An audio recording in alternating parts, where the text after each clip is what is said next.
Yo creo que nosotros los comunicadores estamos conquistando el mundo y el resto de la población no lo sabe. Y aún cuando sos comunicador, en los temas más dolorosos, siempre sentís la obligación de comunicar para ayudar a otros. Es como la base de los que trabajan en comunicaciones. Creo y estoy convencida que uno a veces elige trabajos que tienen que ver con su ADN de hacer el bien desde el lugar que uno le toque. Y estoy convencida que esta nota no va a ser la excepción por eso. Porque a veces contar en televisión temas tan personales, temas dolorosos, tiene que ver con eso, con tu esencia de poder comunicar para ayudar a los otros. En este caso, de una gran comunicadora. Hola Laura, ¿cómo estás? Hola Mónica, bueno, muchas gracias por la invitación. Sí, me resultó hasta difícil pensar cómo encarar esta nota porque yo soy mamá. Y solamente ponerme un poquito en tu piel y en lo que pasaste, ya me hace sentir que toca fibras de cualquier mujer. Y de muchas miedos de un montón de mujeres. Y también experiencias de muchas mujeres, porque uno por ahí, si no atraviesa una situación de estas, no sabe que hay muchas mujeres que pasan por estas situaciones, por abortos espontáneos, por el fallecimiento de un bebé que ya está a punto de nacer o al momento de nacer. Generalmente no es una cosa de la que se hable y que socialmente se permita analizar mucho. Es como un lugar incómodo. Exactamente, y además es incómodo y es hasta difícil abordarlo. Sí. Es como que hasta dónde no es morbo y es dar a conocer esto. Es difícil porque se trata de una persona a la que nadie vio, ¿me entendés? Pero uno mismo, te digo porque bueno, yo perdí a mi hija.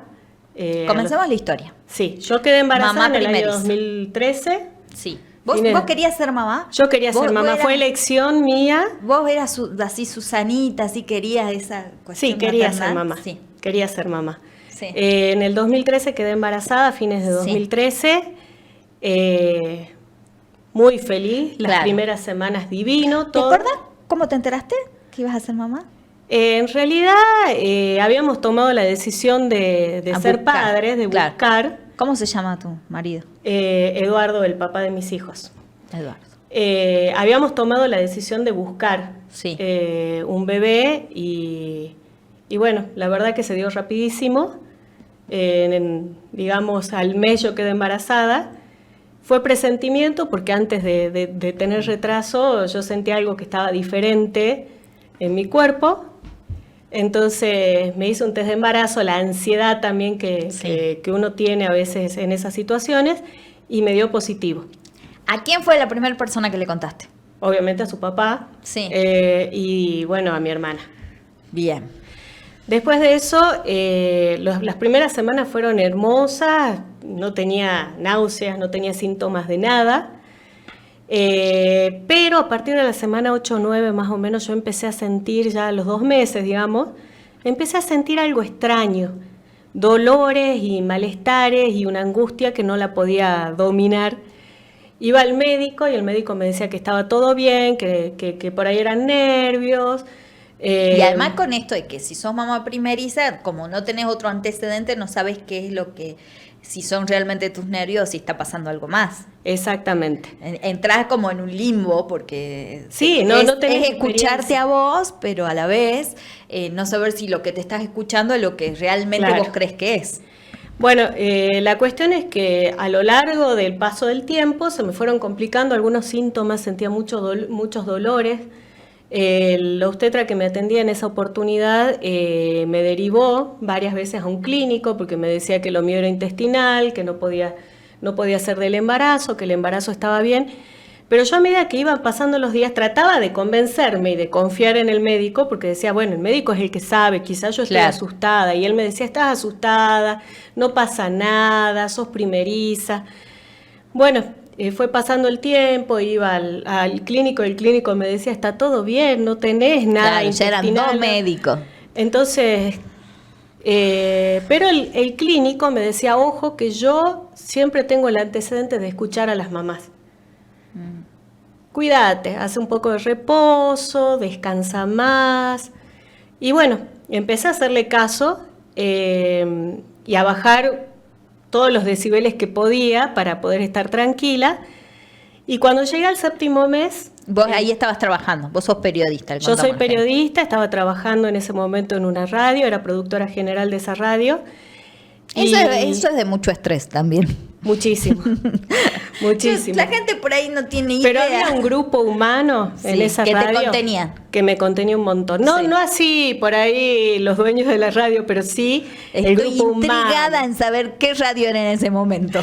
Bueno, la cuestión es que en una ecografía de control del 7º mes me di con la desagradable sorpresa de que la bebé había fallecido, no tenía latidos. Inclusive, bueno, estaría bueno que le cuentes a la gente cómo fue ese momento. Ese momento fue muy duro porque además, a pesar de que yo a lo largo del tiempo sentía que había algo que no estaba seguro, sentía que me tenía que cuidar, sentía que todo el tiempo tenía que contenerme porque se me iba. Esa era la sensación. Pero bueno, yo me había tratado de meter en la cabeza la idea de que en realidad eran temores míos y que estaba todo bien, que yo soy una mujer sana, que no tenía por qué pensar eso. Pero en el momento ese, y yo había sentido incluso algo de movimiento, el tema es que, bueno, una es inexperta. Claro. Una va aprendiendo a lo largo del embarazo, del primer embarazo, pero aún así tu intuición te decía que algo pasaba. Sí, yo no podía dejar de sentirme angustiada. Yo me pasé desde el 2º mes hasta el 7º angustiada. Y cuando llegó el momento de la ecografía y el médico, habíamos ido a la ecografía que se graba, que el médico empieza la grabación y se queda callado y la corta. Yo ahí me di cuenta que algo estaba mal y después de cerciorarse me dio la noticia, me dijo que no tenía latidos en el corazón. Empezó a hacer el estudio, terminó definiendo que ya hacía 5 semanas que estaba fallecida en mi vientre. Ay, Laura, ¿y eso? ¿Eso te lo dijo en esa sesión? Sí. Era más o menos el cálculo por el tamaño también de la bebé y demás. Y yo en ese momento me acuerdo que lo único que sentí fue un enojo tan fuerte. Aunque no lo creas, Mónica, sentí enojo con ella, con María Victoria, así se iba a llamar, con mi cuerpo. En ese momento en mi familia había 2 mujeres embarazadas también que estaban esperando para la misma época y sentí hasta vergüenza, porque digo, a mí me pasa, porque yo no puedo, ¿qué es lo que tengo yo? Todo eso en una cuestión de segundos. El papá lloraba y yo sentía que quería destruir todo, tenía mucha rabia. Esa fue mi primera reacción. Y yo con mi rabia y él mal, con su tristeza, cuando nos vimos afuera del médico que nos hizo la ecografía... porque te dan esa tremenda noticia y ahí primero, cómo barajás todas las emociones y después los pasos a seguir. Es que justamente por eso, Mónica, yo creo que tiene que haber un poco de formación y concientización en los equipos de salud sobre esto. Porque en ese momento ninguno de los dos reaccionaba, imagínate.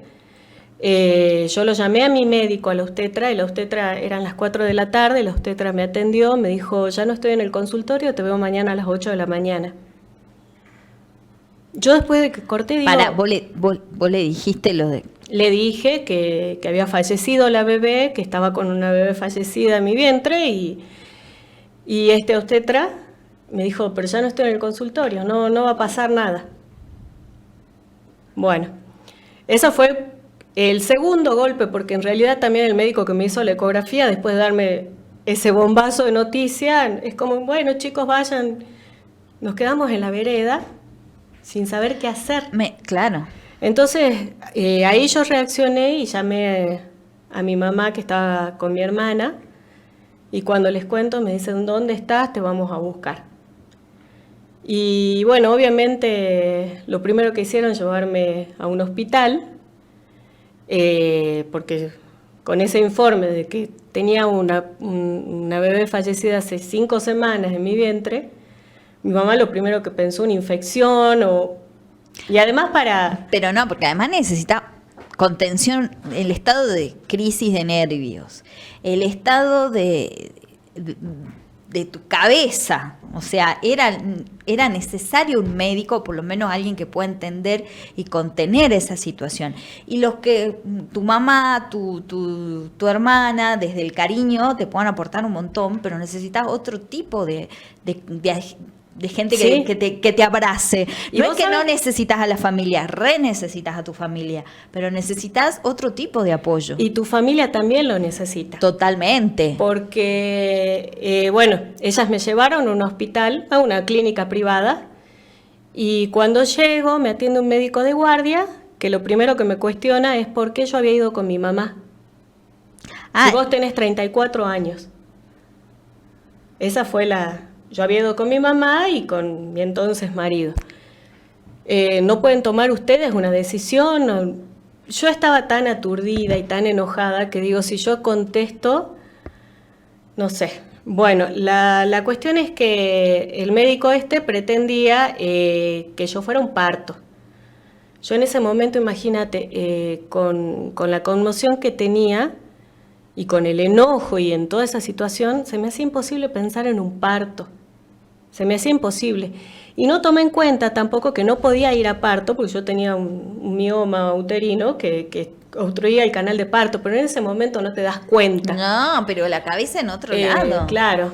Bueno, la cuestión es que este médico, en lugar de mirar el informe, ver que había un mioma, empezó a retarme, a decirme, mi mamá fue la que reaccionó, y me dijo, bueno, te voy a dar un ratito igual para que penses, espérame afuera y de paso pensá qué van a hacer con el cuerpo, si lo van a dejar para estudio o le van a dar santa sepultura. Yo me salí, Mónica, me salí y le dije a mi mamá, me quiero ir de acá. Afortunadamente mi hermana había sido mamá unos meses antes y su obstetra atendía a la vuelta de esta clínica, ella lo llamó. En 10 minutos el obstetra estuvo, primera persona, empática, sensible, pero falta un poquito más porque falta un poco de conocimiento, ya te voy a decir por qué, que estuvo dispuesto, me dijo, vamos, él miró el informe, sí, no podés ir a parto, vamos a cesárea, y yo le pedí, cuando entramos al quirófano, que me duerman. Yo no quería vivir nada de todo esto, yo quería evitarme todo, no quería pensar, no quería sentir, no quería ver, no quería nada. ¿Y por qué te digo que le faltó un poco de conocimiento en estos casos? Porque lo peor que te puede pasar es no ver.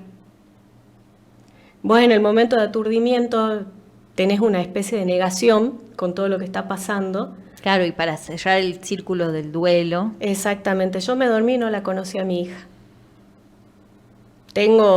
Y sentís que ese momento faltó.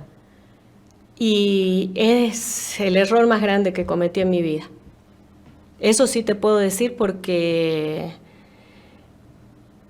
no te permite integrar bien el duelo, no te permite iniciarlo como corresponde, no te despedís. Tenés la sensación de que nada pasó, pero sentís que igual te sentís mal. Que todo cambió. Todo te cambia. Es te muy cambia difícil. Tu percepción, te cambia cosas.